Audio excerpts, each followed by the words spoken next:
Bueno, que estamos ultimando. Pues lleváis 8 años ultimando.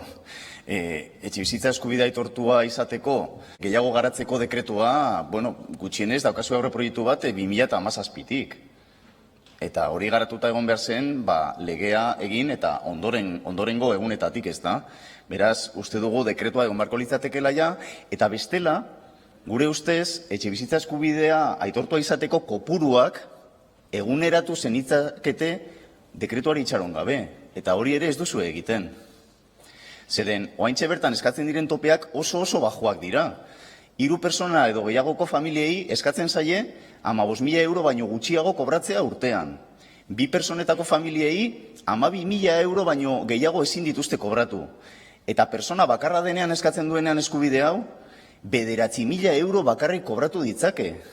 9.000 euro. Alegia, 9.500 euro kobratzen duen persona bati, ja ez zaio aitortzen etxebizitza eskubidea, eskubide subjetiboa. Iruditzen zaigu, pobrezia absolutuan dagoen 9.500 euro kobratzen dituen persona bati ere ukatzen zaiola eskubide hori, eta beraz, kanpoan gelditzen da alokairu sozialeko etxebizitza bat lortzeko errestasunei dagokienez, eta etzaizkio etxebizitza prestazioak ematen, eta oso gaizki iruditzen zaigu.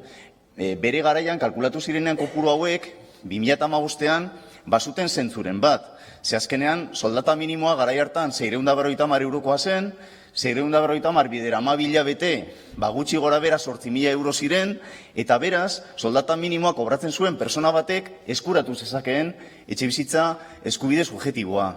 Baina, epe hauetan, 8 urte hauetan, soldata minimoa eguneratu da, beharra zegoelako, ez da izan kapritxoa, beharra zegoen eta garrantzitsua da. Aste honetan bertan, aprobatu da azken igoera, 1.080 eurotara igo da. Egiten baldin bada, 1.080 bidera 12, 13.000 euro ematen du, Arriola sailburua. Alegia, persona horiek pasatzen dira 4.000 eurotik etxebizitza eskubidea subjetiboa eskuratzeko. Eta 14 paga, baldin badauzkate, 6.000 eurotan. Lotxagarria da, iruditzen zaigu, ez daudetela zer egiten gai honetan. Guk eskatu genuen, proposatu genuen duela urte bat, eguneratzea tope horiek, 120.